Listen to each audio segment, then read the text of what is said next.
الحمد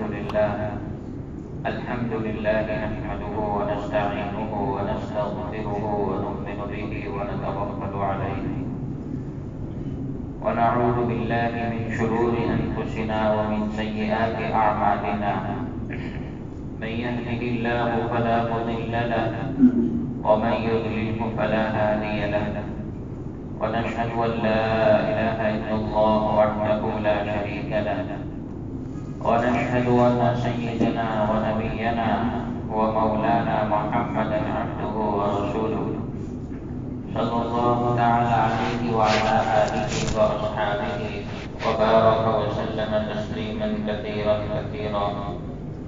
أما بعد، أعوذ بالله من الشيطان الرجيم. بسم الله الرحمن الرحيم.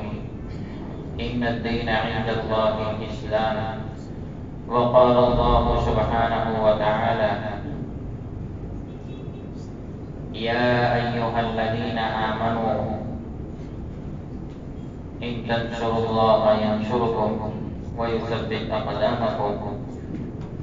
وقال الله سبحانه وتعالى: ومن أحسن قولا ممن دعا إلى الله وعمل صالحا وقال إنني من المسلمين.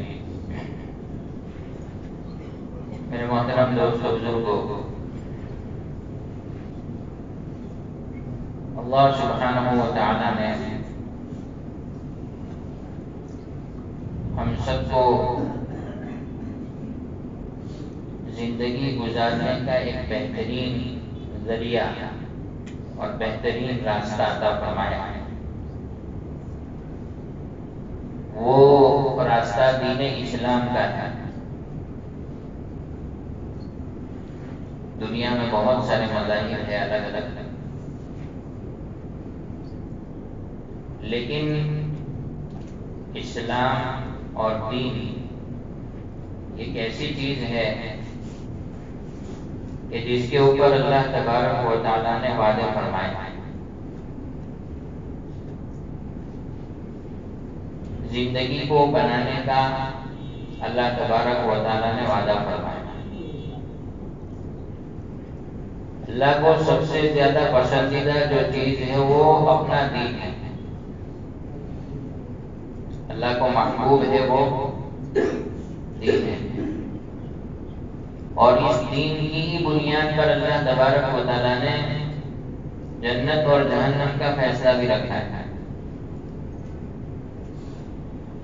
ایمان والے جو ہے جنت میں جائیں گے، اور ایمان والے میں بھی کون سے ایمان والے؟ اِلَّا الَّذِينَ آمَنُوا وَعَمِلُوا الصَّالِحَاتِ.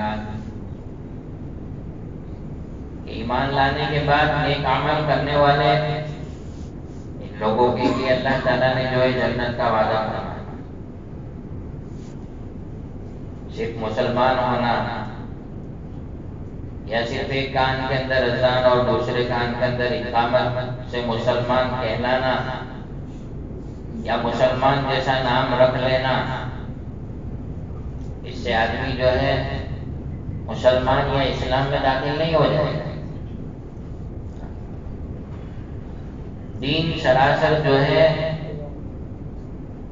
اللہ کے حکم اور نبی پاک صلی اللہ علیہ وسلم کے طریقوں پر زندگی گزارنے کا نام ہے.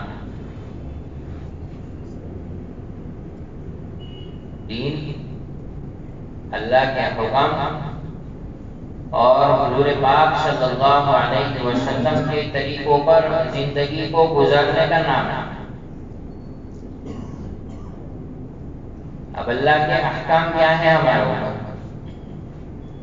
تو بنیادی احکام تو 5 ہیں. بنیاد الاسلام علی 5. سب سے پہلے لا الہ الا اللہ کا اقرار کرنا، اور اللہ کے رسول صلی اللہ علیہ وسلم کو اللہ کا رسول ماننا.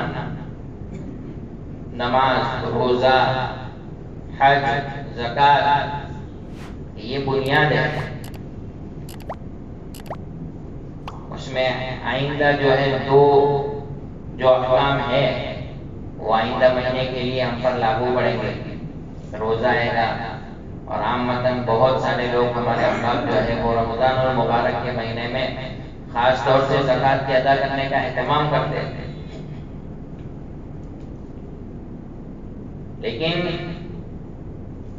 خاص طور سے جو ہے زندگی کو جو ہم سمجھ رہے ہیں اور ہمارا نظریہ جس رو پر چل رہا ہے، من چاہی زندگی ہم گزار رہے ہیں۔ جتنے نبی دنیا کے اندر آئے ہیں ان سارے نبیوں نے ایک ہی بات سمجھائی ہے کہ من چاہی زندگی کو چھوڑ کر رب چاہی زندگی کو اختیار کر لو۔ من چاہی کو چھوڑ کر بولو نا، رب چاہی زندگی اختیار کر لو، کہ رب کیا چاہتا ہے مجھ سے،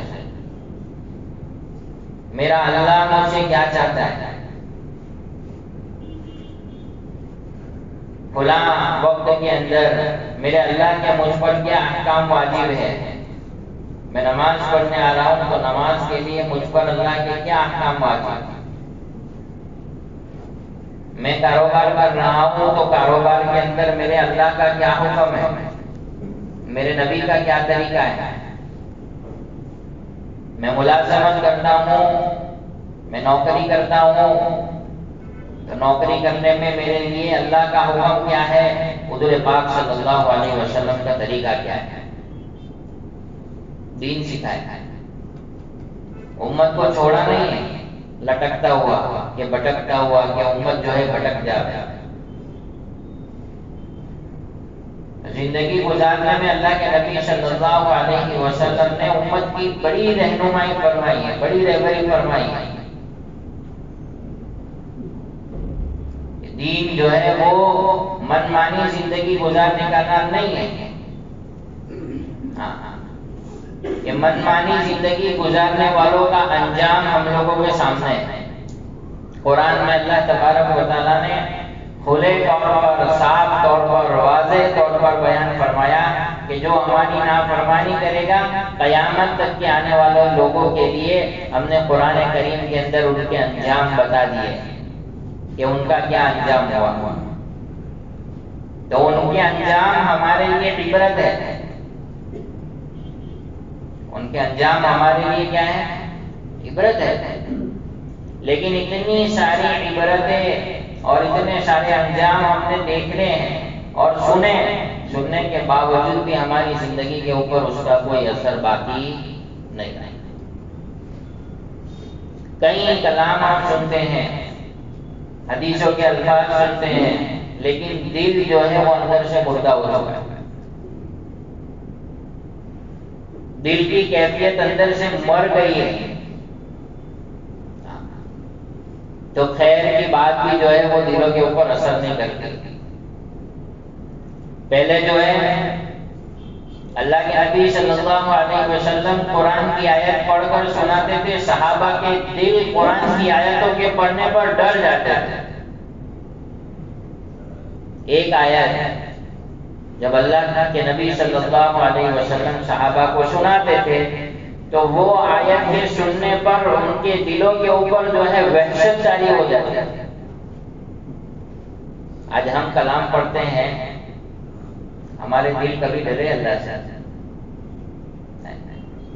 پورا قرآن پڑھ لیتا ہے آدمی، پورا پارا پڑھ لیتا ہے، لیکن دل کی کیفیت نہیں بدلتی، دل ویسا کا ویسا ہی ہے۔ تو اس سے پتہ چلتا ہے کہ دلوں کے اندر جو ہے وہ ویرانیاں چھائی ہوئی ہے، اندھیرے چھائے ہوئے ہیں، تاریکیاں چھائی ہوئی ہے، جس کی وجہ سے دل جو ہے وہ اثر نہیں کر رہا ہے۔ نماز اتنی بڑی عبادت، اللہ کے نبی صلی اللہ علیہ وسلم کا آخری زمانہ تھا، آخری زمانے میں اللہ کے نبی صلی اللہ علیہ وسلم نے سب سے آخری جو وصیت فرمائی وہ دو چیزیں، میری امت نماز کو مت چھوڑنا، اور غلاموں کے حقوق کے متعلق اللہ کے نبی صلی اللہ علیہ وسلم نے دو باتیں فرمائی کہ میری امت نماز کو کبھی مت چھوڑنا۔ اور دوسرے غلاموں کے حقوق، یہ دو چیزیں آپ کی آخری وصیت کی۔ لیکن ہم میں اکثر کتنے لوگ ایسے ہیں کہ جن کی نمازیں ہو رہی ہیں، کتنے لوگ اپنے آپ کو نمازی بنا کر اپنی زندگی کے اندر مسائل کو حل کروا رہے ہیں۔ نماز ہماری کب چلی جاتی ہے، وقت کب آتا ہے، کب چلا جاتا ہے، پتہ ہی نہیں ہوتا۔ اللہ کے گھر ویران ہیں، اور ہم لوگوں کو یہ چرچے اور یہ ساری چیزیں سن رہے ہیں کہ فلاں مسجد کو توڑ دیا اور جو ہے وہاں یہ ہو گیا، ادھر یہ ہو گیا۔ اللہ کے گھر یہ عبادت کے لیے پیدا ہوئے تھے، جب اس کے اندر ویرانی آئے گی اور جب اس کے اوپر عبادت کے زور ختم ہو جائیں گے، وہ جس مقصد کے لیے بنی تھی اس مقصد کو وہاں سے ہٹا دیا جائے گا، تو پھر اس کا ٹوٹ جانا وہی سب سے بڑی بات ہے۔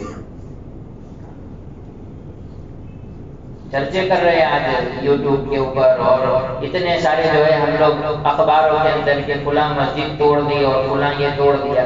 ٹوٹے گی، کیوں نہیں ٹوٹے گی؟ مسلمان کا جو حق تھا اللہ کے گھر کو آباد کرنا، مسلمان کا جو حق تھا اللہ کے سامنے سجدہ ریز ہونا، مسلمان اپنے حقوق کو بھول گیا تو دوسرا اس کے اوپر غالب ہو گیا، تو ٹوٹے گی مسجد۔ اور انتظار کرو اور مساجدوں کے ٹوٹنے کا، کہ اگر اللہ کے گھروں کو اس کے سجدے کے ذریعے سے، جیسے بتایا کہ جیسے انسان کو بھوک لگتی ہے تو اس کی بھوک کو ختم کرنے کے لیے کھانا ہوتا ہے، ایسے ہی اللہ کے گھر کو بھی بھوک لگتی ہے، اور اس کی بھوک جو ہے وہ نماز ہے۔ اس کی بھوک کیا ہے؟ نماز۔ کتنے لوگ ہیں جو مارکیٹ کے اندر ہوتے ہیں، اپنی دکانوں میں پڑھ لیتے نماز۔ کس نے کہا نماز پڑھنے کا دکانوں میں بھائی؟ کس نے کہا نماز؟ مساجد بنائی تھی، اگر گھروں میں ہی نماز پڑھنی تھی، اگر دکانوں میں ہی نماز پڑھنی تھی، تو پھر مساجدوں کو آباد کرنے کا حکم کیوں ہوا؟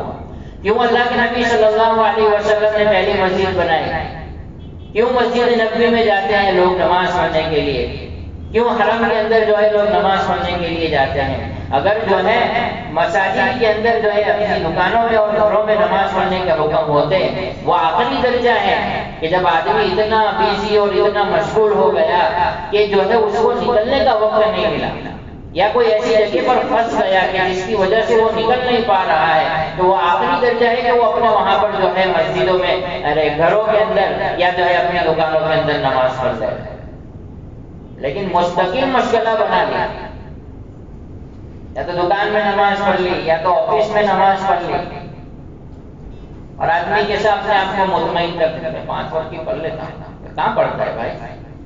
کدھر پڑھتا ہے؟ آفس میں پڑھ لیتا ہے۔ اچھا، کہاں پڑھ لیتا ہے؟ گھر میں پڑھ لیتا ہے۔ کہاں پڑھ لیتا ہے؟ دکان میں پڑھ لیتا ہے۔ تو پھر مسجدوں کو تالے ہی لگا دینا، کیا ضرورت ہے؟ میرے بھائی دوستو بزرگوں، بڑی سوچنے کی اور بڑی جو ہے سمجھنے کی بات ہے۔ اللہ نے جن احکام کے اوپر ہمیں چلنے کے لیے کہا ہے، ان احکاموں سے ہٹ کر اگر ہماری زندگی گزرے گی اور ان احکاموں سے ہٹ کر ہم اپنے آپ کو چلانا سمجھیں گے، تو یوں سمجھ لو کہ اللہ کی نافرمانی یہ لازم آئے گی، اور اللہ تبارک و تعالیٰ اپنے فیصلے کرے گا۔ عامتاً علماء سے یہ بات سنی جا رہی ہے کہ ہم لوگ سب قرب قیامت میں چل رہے ہیں۔ جو قیامت کے اوپر ریسرچ کرنے والے علماء ہیں وہ کہہ رہے ہیں کہ ہم لوگ قرب قیامت میں چل رہے ہیں، اور جو نشانیاں قیامت کی جو 10 بڑی بڑی نشانیاں تھیں، ان نشانیوں میں سے یوں سمجھ لو کہ 70% جو ہے ظاہر ہو چکی ہے، 30% باقی، اور ہم دھوکے میں زندگی گزار رہے ہیں۔ تو بہت زمانہ باقی ہے قیامت کو۔ موت کا ایک جھٹکا ہماری ساری حرکتوں کو ختم کر دے گا، ساری لذتوں کو ختم کر دے گا، سارے کاروبار کو ختم کر دے گا، ساری دنیا کی عیش اور عشرت کو سب ختم کر دے گا۔ ایک جھٹکا آئے گا سب ختم. پوری زندگی جس چیز کے پیچھے محنت کی، اللہ کو چھوڑ کر، اللہ کو بھلا کر، نبی کے طریقوں کو چھوڑ کر جس دنیا کے پیچھے محنت کرتی، اللہ کا ایک جھٹکا کل نفس ذائقۃ الموت آیا، لے کر چلا گیا، ختم. ہماری زندگی کا بھروسہ کتنا ہے؟ ایک جھٹکا آیا، ختم. بس یہ ہماری زندگی کی گارنٹی ہے.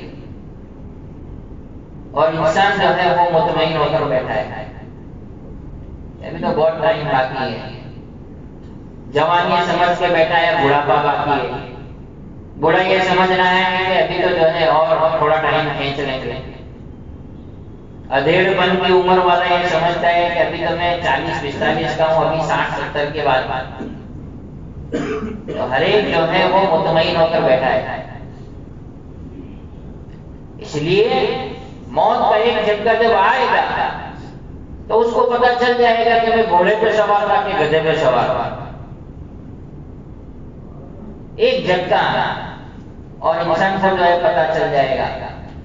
اور انسان افسوس کرے گا، اللہ سے کہے گا اے ہمارے رب، ہم نے دیکھ لیا، ربنا ابصرنا وسمعنا. وہ جو ہم نے سنا تھا نا اللہ کے نبی صلی اللہ علیہ وسلم کی احادیث ہے کہ ہم نے دیکھ لیا، سن بھی لیا، فرجعنا نعمل صالحا، کہ آپ جو ہے ہمیں تھوڑے وقت کے لیے دنیا میں بھیج دیں. انا موقنون، تھوڑے وقت کے لیے، فرجعنا نعمل صالحا، آپ ہمیں بھیج دیجیے تاکہ ہم اچھے عمل کر کے آئیں. کہ اس وقت کا افسوس کرنا اور اس وقت کا ہائے وغیرہ کرنا اور اس وقت کا اللہ کے سامنے مہلت مانگنا سب بیکار تھا. کہ ہم نے تم کو زندگی دی تھی، زندگی دینے کے بعد سمجھانے والے بھیجے تھے، سمجھانے والوں کے بعد میں ہمارا قرآن تمہارے پاس میں تھا، بار بار جو ہے بیانوں کے ذریعے سے تمہیں جو ہے آگاہ کیا گیا، متنبع کیا گیا، اپنی زندگی کے بارے میں تمہیں حرکت میں لایا گیا، ٹٹولا گیا کہ بھائی سمجھ جا، اپنی زندگی کو بنا لے، اپنی آخرت کو بنا لے، مرنے کے بعد کی زندگی کے لیے کچھ عمل کر لے، لوگوں کے حقوق ادا کر دے. لیکن آدمی جو ہے بے فکر ہو کر زندگی گزارتا ہے. یہی مسجد کے بعد نکلیں گے سارا باس بھی بھون ہو جاتا ہے، کچھ پتہ ہی نہیں کہ کیا ہوا کیا نہیں.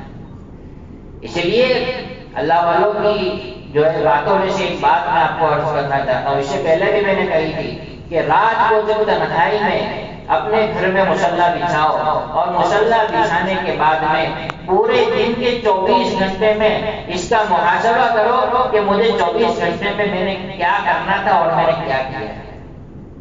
گناہ کتنے کیے، نیکیاں کتنی کی، اس کا محاسبہ کرو. محاسبے سے آدمی کو اپنے ایمان پر چلنے کی طاقت ملے گی. محاسبہ کرے گا آدمی کہ آج مجھے اتنی نیکیاں کرنی چاہیے تھی، اتنے گناہ ہو گئے. ایک نوجوان کا واقعہ لکھتا ہے. وہ نوجوان جو ہے روزانہ جو ہے نیکیاں کتنی ہوئی، برائیاں کتنی ہوئی، وہ لکھتا تھا روزانہ. آج اتنی نیکی ہوئی، جیسے نیکی ہوئی فوراً لکھ لیا، برائی ہوئی فوراً لکھ لیا. ایک مرتبہ بیٹھے بیٹھے جو ہے اس کو ایسا سمجھ میں آیا کہ یہ سب کاؤنٹنگ تو کرو کہ گناہ کتنے ہوئے، نیکیاں کتنی ہوئی، گناہ کتنے ہوئے اور نیکیاں کتنی ہوئی. وہ لے کے بیٹھا، اس نے دیکھا تو اوہو، بولے تو گناہ تو میری نیکیوں سے کہیں زیادہ بڑے ہوئے ہیں. اس کو رونا آیا، اللہ کے سامنے رویا اور اتنا رویا کہ رونے کے بعد میں جو ہے اس کو گنود کیا گیا. وہ وہیں جو ہے آنکھ لگا کر سو گیا. جیسے ہی سو کر اٹھا تھا اس نے اپنا وہ رجسٹر پھر سے کھول کے دیکھا تو سارا صاف ہو گیا. کیا ہو گیا؟ کیا ہو گیا؟ کیوں؟ کہ اس نے اپنے گناہوں پر ندامت کی، اس کو افسوس ہو گیا کہ میرے گناہ اتنے سارے بڑھ گئے، اللہ کی نافرمانی اتنی بڑھ گئی کہ جس کی وجہ سے جو ہے میرے جو ہے نیکیوں کے اوپر میرے گناہ بھاری پڑ گئے. اس افسوس نے جو ہے اس کی زندگی کو بدل دیا. آج ہماری زندگی کو ہمیں بدلنا ہے. دل کے اوپر یہ سب ہوتا ہے، لیکن بدلنے کی سٹارٹ کیسے کریں، کہاں سے کریں؟ تو بھائی اللہ کے گھر سے ہی سٹارٹ ہوگا، اس کے علاوہ کوئی دوسرا راستہ ہی نہیں. دن میں 5 مرتبہ جو ہے اللہ تبارک و تعالیٰ ہم کو بلاتا ہے اپنے گھر میں، اور مؤذن اذان کے ذریعے سے بلاتا ہے حی علی الصلاۃ، آؤ نماز کی طرف، اور پھر آگے بولتا ہے حی علی الفلاح، آؤ کامیابی کی طرف. دن میں 5 مرتبہ۔ کون مؤذن کی اذان کو سنتا ہے؟ کون اس کی آواز کے اوپر لبیک کہتا ہے؟ اللہ تمہیں اپنے گھر میں کامیاب کرنے کے لیے بلاتا ہے اور تم اپنی کامیابی بازاروں میں ڈھونڈتے ہو، کہاں ملے گی؟ یہ کہتا ہے مولانا پریشان بہت، حالات بہت ہیں، مصیبتیں بہت ہیں۔ تو پھر جب اللہ کے احکام کو چھوڑ کر، اللہ کے نبی کے طریقوں کو چھوڑ کر اگر ہم زندگی گزاریں گے تو واقعیتاً حالات آئیں گے، مصیبتیں آئے گی، پریشانی آئے گی۔ وہ حالات اللہ سے ہماری کوئی دشمنی نہیں ہے کہ ہم چلو نماز نہیں پڑھتے تو اللہ تعالیٰ جو ہے سب سے غصے میں آ کر اس کو یوں کر دو اور ایسا کر دو۔ اللہ کو بندوں سے دشمنی نہیں ہے۔ اللہ تبارک و تعالیٰ اور حالات کے ذریعے سے بندوں کو اپنے قریب کرنا چاہتا ہے کہ میرا بندہ کچھ وجہ سے، کچھ عذر کی وجہ سے دور ہو گیا ہے، اب جو ہے وہ مجھ سے معافی مانگے گا، میرے گھر میں آئے گا، میں اس کو نوازوں گا۔ کسی بھی عمل میں آپ 40 دن استقامت کیجیے، دیکھو اس کے اثرات آپ کو دکھیں گے۔ 40 دن استقامت کے ساتھ آپ نماز پڑھ کے دیکھو، فجر کی نماز تکبیر اولیٰ کے ساتھ، ظہر کی نماز تکبیر اولیٰ کے ساتھ، عصر کی نماز تکبیر اولیٰ کے ساتھ، مغرب کی نماز تکبیر اولیٰ کے ساتھ، عشاء کی نماز تکبیر اولیٰ کے ساتھ آپ پڑھ کے تو دیکھو، پھر آپ کی نمازوں کے اندر وہ جان پیدا ہوگی، آپ کے بگڑے ہوئے کام بننے شروع ہوں گے۔ اللہ کو اپنی استقامت دکھاؤ۔ اس لیے اللہ تعالیٰ نے قرآن کریم کے اندر یہ فرمایا، ان الذین قالوا ربنا اللہ ثم استقاموا، کہ جنہوں نے یوں کہا کہ ہمارا رب اللہ ہے اور پھر استقامت کے ساتھ اس کے اوپر جم گئے، تو پھر کیا ہوگا؟ اللہ تبارک و تعالیٰ کی مدد، تتنزل علیہم الملائکہ، فرشتوں کے ذریعے سے اللہ تعالیٰ تمہارے کاموں کو بنائے گا۔ لیکن اللہ کی طرف جھک کے تو دیکھو، اللہ کی طرف آ کے تو دیکھو، اللہ کے سامنے اپنے آپ کی پیشانی کو جو ہے اس کے سامنے سجدہ ریز کر کے تو دیکھو۔ اس نے تو وعدہ کیا ہے کہ میں تمہارے بگڑے ہوئے کاموں، کیونکہ بگڑے ہوئے کام بگاڑتا کون ہے؟ کون بگاڑتا ہے؟ بولو نے کون بگاڑتا؟ بولو نے کون بگاڑتا؟ جو بگاڑنے والا ہے، بنانے والا بھی تو وہی ہے۔ تو پھر دوسروں کے پاس میں کیوں جانے گا؟ حالات آئیں گے، مصیبتیں آئے گی، کیونکہ دنیا جو ہے وہ دارالامتحان ہے، امتحان کا گھر ہے، آزمائش کا گھر ہے۔ اگر یہ سارے حالات آپ کے اوپر نہیں آئیں گے تو آخرت کے مزے اور آخرت کی نعمتیں اس سے آپ سے محروم ہو جائیں گے۔ دنیا تکلیفوں کا گھر ہے، دنیا آزمائش کا گھر ہے، دنیا امتحان کا گھر ہے۔ یہاں آپ کو امتحان میں بھی ڈالا جائے گا، پریشانیوں میں بھی ڈالا جائے گا، مصیبتوں میں بھی ڈالا جائے گا، لیکن اللہ تبارک و تعالیٰ آپ کی ہر مصیبت، ہر پریشانی، ہر ایک کو کل قیامت کے دن اللہ تبارک و تعالیٰ گنوائیں گے اور کہیں گے کہ فلاں مصیبت میں نے تجھے مبتلا کیا تھا، اس کے بدلے میں تجھے یہ اجر ہے، فلاں حالات کے اندر مبتلا کیا تھا، اس کے بدلے میں یہ اجر ہے۔ تو آدمی افسوس کرے گا کہ کاش کہ دنیا کے جو ہے حالات میرے اچھے وہی نہ ہوتے، یہاں تو اتنا اچھا مل رہا ہے۔ تو اپنی زندگی کو بدلنے کا ایک نظام بنا دے کہ مجھے اپنی زندگی کو بدلنا ہے۔ اب بس بہت ہو گیا، بہت ہو گئی اللہ کی نافرمانی والی زندگی۔ اب میں اپنے آپ کو کیسے بدلوں؟ میرے اندر چینجنگ کیسے آ رہا ہے؟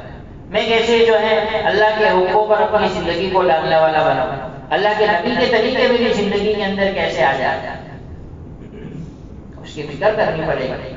اور ان فکروں کے لیے جو ہے ایک نظام ہر سال میں قائم کیا جاتا ہے، ہر ایک کو جو ہے جمع کر کے اللہ والوں کو بلا کر دین کی باتوں کو دل میں ڈالا جاتا ہے تاکہ ہمارا دل اثر لینے والا بنا،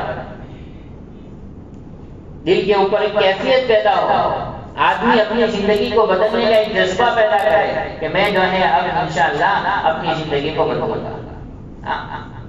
بعض مرتبہ جو ہے بیڑی پینے والے، سگریٹ پینے والے، کچھ لوگ ایسے ہوتے ہیں جن لوگوں کو چھوڑنی ہوتی ہے لیکن نہیں چھوڑ پاتے، لیکن کچھ لوگ ایسے ہوتے ہیں کہ دل میں ٹھان لیتے ہیں کہ بس اب مجھے چھوڑ دینا ہے، ختم۔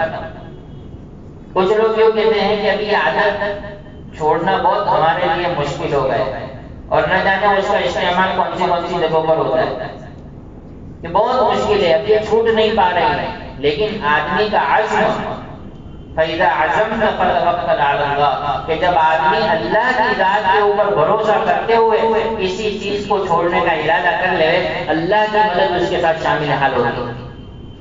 آدمی ایک سوچ لے کہ بس اب جو ہو گیا وہ ہو گیا، مجھے اپنی زندگی کو بدلنا ہے، جہاں ہوں وہاں پر بریک مار کے نئے سرے سے جو ہے اپنی زندگی کا آغاز کروں گا۔ حدیث پاک کے اندر آتا ہے کہ گناہوں سے معافی مانگنے والا اور اللہ کے سامنے توبہ کرنے والا انسان ایسا ہے جیسا کہ ماں کی گود سے جنما ہوا تازہ بچہ۔ تازہ بچہ کیسا ہوتا ہے؟ کوئی گناہ کا اس کے اوپر کچھ ہوتا ہے؟ کچھ نہیں ہوتا، پاک صاف ہوتا ہے۔ ایسا ہی سچی پکی توبہ کرنے والا، اللہ کے سامنے گریہ اور زاری کرنے والا، ندامت کے آنسو اللہ کے سامنے گرانے والا اور سچی پکی توبہ کرنے والا بندہ اللہ کے نزدیک ایسا ہے جیسا کہ ماں کی گود سے جنما ہوا تازہ بچہ، فریش بالکل۔ اب یہ فریش ہو گیا مسلمان، اب جو ہے اس کی زندگی فریشنس والی بن گئی، اچھی طریقے سے گزارنے والا بن گیا۔ اب وہ نمازی بن رہا ہے، اب وہ لوگوں کے حقوق بھی ادا کر رہا ہے، اور جو ہے اس کے ماتحتوں میں چلنے والوں کے حقوق ادا کر رہا ہے، ماں باپ کے حقوق ادا کر رہا ہے، بیوی بچوں کو اللہ کے حقوق کی ادائیگی کے اوپر کھڑا کر رہا ہے۔ اب زندگی کے اندر بدلاؤ آیا، چینجنگ آیا ہے۔ وہ کہ ایک مرتبہ آدمی پکا ارادہ کرے کہ بس میں نے اپنی زندگی کو بدلنا ہے، تو بدلیں گے اللہ تبارک و تعالیٰ کی اس کی مدد اللہ کی شامل حال ہوگی۔ ورنہ اگر آدمی اپنے آپ کو بدلنے کا ارادہ نہ کرے تو اللہ تبارک و تعالیٰ خلاق علی الاطلاق ہے، اس کو کسی کی پرواہ بھی نہیں ہے۔ ہاں اس کو پرواہ نہیں ہے، لیکن اللہ کے نزدیک بندے کی اہمیت اتنی ہے کہ اگر بندہ اپنی زندگی کی ندامت کو لے کر اس کے سامنے حاضر ہو گیا، اللہ تعالیٰ کہتے ہیں جا میں نے تجھے معاف کیا۔ کل میں جو ہے مولانا یونس شاہ پالن پوری کی ایک بات سن رہا تھا، انہوں نے جو ہے اپنے بات کے اندر یہ کہا کہ کوئی آدمی آسمان پر اپنے سر کو اٹھا کر اللہ کے سامنے دیکھ کر یوں کہے کہ اے میرے رب، جو ہے میں نے اپنی زندگی پوری تیری نافرمانی میں گزاری ہے، اب آپ مجھے معاف کر دیجئے، بس اب میں اپنی زندگی کو بدل دوں گا۔ اللہ تبارک و تعالیٰ ایسا 3 مرتبہ کہتے ہیں، آسمان سے اللہ تبارک و تعالیٰ بھی ہنس کر جواب دیتے ہیں کہ جا میرے بندے میں نے تجھے معاف کر دیا، جا میرے بندے میں نے تجھے معاف کر دیا۔ تو ایک قدم ہم اٹھا رہے، معافی کا قدم ہم اٹھاوے، اپنی زندگی کو بدلنے کا قدم ہم اٹھاوے، اللہ کی مدد کو اپنی آنکھوں سے کھلا ہوا اترتا ہوا دیکھیں گے، بگڑے ہوئے کام بنتے ہوئے نظر آئیں گے، بگڑی ہوئی بیویاں جو نافرمان بیویاں ہیں وہ فرما بردار ہوتی ہوئی نظر آئے گی، نافرمان اولادیں وہ فرما بردار ہوتی ہوئی نظر آئے گی۔ اس لیے اپنے اللہ سے پہلے صلح کر لو، اللہ تبارک و تعالیٰ سے جو بندہ صلح کر لے گا، اللہ تبارک و تعالیٰ اس کے متعلقین میں جتنے لوگ ہیں ان سارے لوگوں میں آپس میں صلح کر دے گا۔ تو اس کی پہل کرو گے انشاءاللہ؟ کون کون کرے گا؟ انشاءاللہ ہم سب کریں گے اور زندگی کو بدلیں گے۔ یہ بہت غلیظ زندگی ہے، ہم جس کو جو سمجھ رہے ہیں یہ عیاشی والی زندگی، عیش و عشرت والی اور راحت و سکون والی زندگی، میرے بھائی بزرگوں، زندگی کا اصل مطلب وہ نہیں ہے۔ اللہ اگر یہ عیش و عشرت والی زندگی جو ہے اگر پسندیدہ ہوتی تو اپنے حبیب صلی اللہ علیہ وسلم کو نہیں دے سکتے تھے، بلکہ آپ کے سامنے تو پیش کیا گیا ہے، اے نبی اگر آپ چاہیں تو یہ احد پہاڑ آپ کے ساتھ سونا بن کر چلے، ساتوں زمین ساتوں آسمان کے خزانوں کی چابیاں آپ کے ساتھ میں چلے، لیکن ہمارے نبی نے اس کو ایکسپٹ نہیں کیا۔ اور میں نے پچھلی مرتبہ بتایا تھا کہ اللہ کے نبی صلی اللہ علیہ وسلم نے تو یہ دعا مانگی ہے کہ میں مسکینوں کے ساتھ رہوں، میری موت بھی مسکینوں کے ساتھ میں آوے اور میرا حشر بھی جو ہے قیامت کے دن مسکینوں کے ساتھ میں آوے۔ تو اللہ کے نبی کی زندگی ہمارے لیے نمونہ ہے، آئیڈیل ہے۔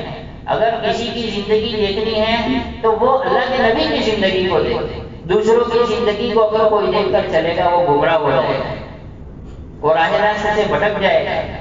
آج جو ہے بھٹکنے کی سب سے بڑی وجہ یہی ہے کہ ہم نے نبی کے طریقے کو نہیں دیکھا، صحابہ کی زندگیوں کو نہیں دیکھا، دوسرے لوگوں کی زندگیوں کو دیکھ کر آدمی کے بھٹکنے کے اسباب پیدا ہو رہے ہیں اور آدمی جو ہے اپنے آپ کو دوسری جگہ پر جو ہے متوجہ کر رہا ہے کہ میں ادھر چلے جاؤں ادھر چلے جاؤں، لیکن دین جو ہے وہ سیدھا ہی ہے۔ اللہ کے نبی نے ٹیڑھا میڑھا دین نہیں بنایا، ان الدین عند اللہ الاسلام، دین جو ہے وہ اسلامی ہے اور وہ سیدھا ہی ہے، لیکن جو ہے ماننے والوں کے لیے اللہ کامیابی کے راستے کرے گا، نہ ماننے والوں کے لیے اللہ کے یہاں پر پکڑ بھی سکتا ہے۔ اللہ تعالیٰ ہم سب کو کہنے سننے سے زیادہ عمل کی توفیق عطا فرمائے۔